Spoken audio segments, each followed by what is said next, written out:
ruptura de relaciones está gestionada, llamémoslo así, por la Embajada de Brasil, y la salida de estos personajes fue tratada de una manera muy novelesca por Marco Rubio, el canciller de Estados Unidos, por el gobierno argentino y por los medios hegemónicos que hablaban de una operación rescate, de algo medio estrambótico que había pasado supuestamente en la Embajada Argentina en Caracas. Está en línea Marcos Salgado, periodista argentino radicado en Venezuela, quien nos va a explicar un poquito mejor esta situación. ¿Qué tal, Marcos? Gabriela Radich, Néstor Restivo te saludan desde Buenos Aires.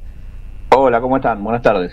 Bueno, la idea es que nos cuentes qué es lo que pasó, si fue un rescate, como dicen muy poco creíblemente estos voceros, o si hubo una negociación, o qué pasó para que estas personas pudieran finalmente salir de la Embajada Argentina y estar, no sé si en Estados Unidos, o porque también hay rumores con eso. Si nos podés detallar cuál fue la génesis de esta acción para sacarlos de la Embajada en Caracas.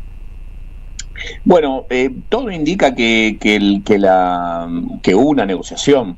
O sea, hay las fuentes consultadas ya desde el primer día en el gobierno venezolano indicaban que hubo una negociación. Ayer lo dijo Diosdado Cabello en su programa de los días miércoles, dijo que hubo una negociación que además era anunciada, porque ya desde enero se sabía que había algún tipo de contactos. El mismo Diosdado Cabello lo había dicho, que los que estaban asilados en la embajada habían pedido contactarlo directamente a él para negociar su situación.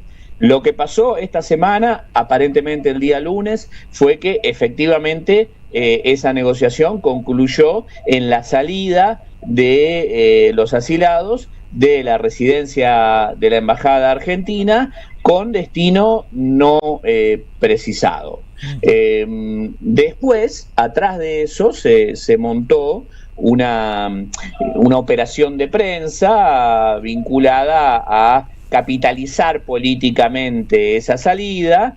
María Corina Machado, Marco Rubio, salen a hablar de una operación precisa y después el gobierno argentino habla de una extracción y atrás de eso surgen un montón de pseudoperiodistas en redes hablando de las cosas más delirantes que te puedas imaginar, como que, no sé, que hubo unos marines estadounidenses que entraron en Caracas y se los llevaron.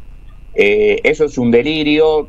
Todo indica que hubo una negociación, hubo un acuerdo para dejarlos salir, y el gobierno venezolano pretende seguir manteniendo el tema con un perfil bajo. A pesar de que, en mi opinión, si vamos a tratar de entender a quién beneficia esta salida, yo estoy convencido que beneficia al gobierno venezolano, porque desactiva un foco de conflicto, un lugar en donde incluso podía haber una operación de falsa bandera, un falso positivo, como se dice aquí.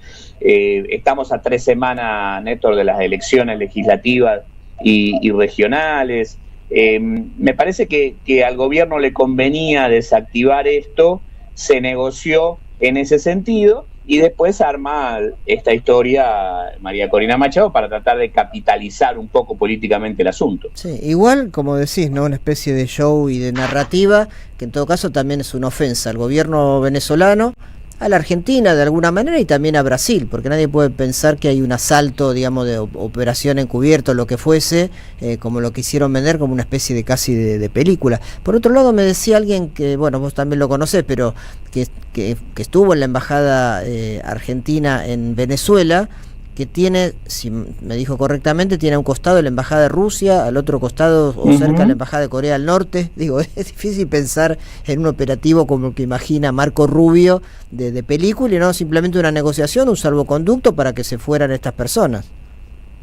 Sí, claro, la residencia de la Embajada Argentina, la residencia del embajador tiene de un lado, medianera de por medio, la residencia del embajador de la Federación de Rusia, del otro lado la de Corea del Norte, y después de los dos lados, tanto del lado de la calle, de la entrada, la única entrada que tiene la residencia, como del lado de atrás, digamos, del parque de la residencia, lo que hay es una colina escarpada, digamos, que no se puede ni subir ni salir para ninguno de los dos lados. Es decir, es muy difícil pensar en una además un lugar que estaba vigilado. Claro. Vigilado por la fuerza de seguridad venezolanas. Para mí está claro que lo que pasa acá es que el 25 de mayo va a haber elecciones. Las elecciones, María Corina Machado había llamado a no participar en estas elecciones y a pesar de eso, sectores de la oposición muy duros, Enrique Capriles, Juan Requesens, todos personajes que habían sido muy duros contra el gobierno de Nicolás Maduro, van a participar, aceptan participar.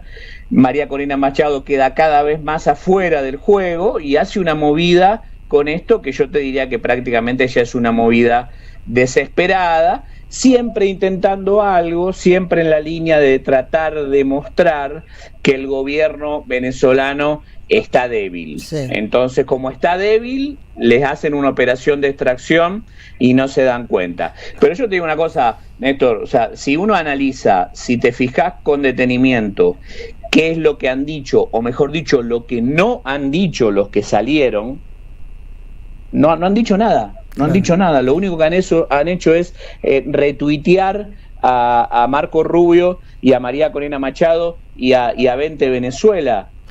No van a contar nada, no van a hablar, están en Estados Unidos supuestamente, y no van a decir nada, no van a contar esa movida épica que supuestamente protagonizaron. No, acá digamos, igual lo de Marco Rubio era ambiguo porque hablaba de una operación, también se podría haber referido eventualmente a una negociación. Me pareció más vergonzoso la tapa de Clarín o la tapa de La Nación, por ejemplo, haciéndose eco de esta situación.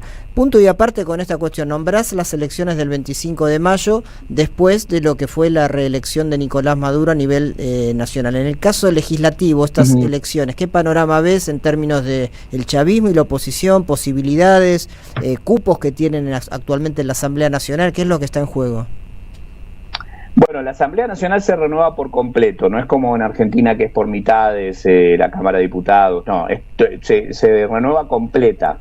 Recordemos, entonces, que en una oportunidad el propio Chávez, no, creo que fue Chávez o Maduro, creo que Chávez tuvo una Asamblea Nacional en contra, en una legislatura que era opositora. No, Maduro, la del 2015. Sí. La del 2015 totalmente en contra. Fue de donde surge Guaidó y toda esa movida de desconocer a Maduro sobre la base de haber ganado las elecciones en la Asamblea. Digo por el tema del calificativo de dictadura que hay a veces, ¿no? Pero sí, perdóname. Claro. No, bueno, ahí lo que se espera es una representación quizás algo más importante para la oposición que la que tiene hoy. Es un desafío, pero porque van a la elección, te decía, Enrique Capriles, ex candidato a presidente 2 veces, perdió con Chávez, perdió con Maduro por muy poquito en el 2013, fue gobernador del estado Miranda. Va a la elección también Juan Requesens, que estaba preso y condenado por el atentado con drones contra Nicolás Maduro en el 2018 y fue rehabilitado políticamente, va de candidato a gobernador de Miranda. Es un desafío para ellos poder volver a enamorar a cierto sector de la oposición contra un chavismo que tiene un núcleo duro, tiene un piso de votos duro que es importante y que le alcanzaría solo con ese piso de votos en una elección que seguramente tendrá menos participación porque concita menos interés que las elecciones presidenciales. Con ese piso de votos le alcanzaría seguramente para seguir manteniendo quizás no una mayoría tan holgada como la que tienen ahora en la Asamblea, pero salvo que la oposición realmente vuelva a las urnas masivamente, lo cual es difícil, yo creo que se puede pensar en que el chavismo va a seguir manteniendo mayoría y además el mismo día se realizan las elecciones regionales, es decir, las elecciones en todas las gobernaciones del país. Ahí el panorama es similar, la hegemonía del chavismo es mayor incluso en la mayoría de las provincias de los estados, así que no se prevé un cambio de mapa. Bien. Lo que hay que ver, lo central en esto es qué puede pasar a nivel de la participación. Con una participación baja, te hablo de un menos de un 50%, que es lo habitual para ese tipo de elección, no debería peligrar la mayoría que tiene el Partido Socialista Unido de Venezuela y sus aliados.